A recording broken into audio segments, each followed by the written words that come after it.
Today I am going to show you how to connect QuickBooks to Power BI. Open QuickBooks and go to Reports. Find the report you need, like a profit and loss or balance sheet, and open it. In the classic view, click the Export icon at the top and choose Export to Excel. In the new view, click Export or Print, then select Export to Excel. Choose a location to save the file, like your desktop or downloads, and click Save. Your report is now ready in Excel. Now open Power BI on your computer. On the home page, you will see a button called Get Data. Click on it. From the list of available options, find and click on Import Data from Excel.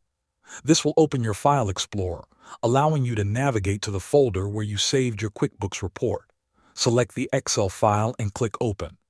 Power BI will then load the data from your QuickBooks report into the program. You can now start building your dashboards and visualizations. Thanks for watching.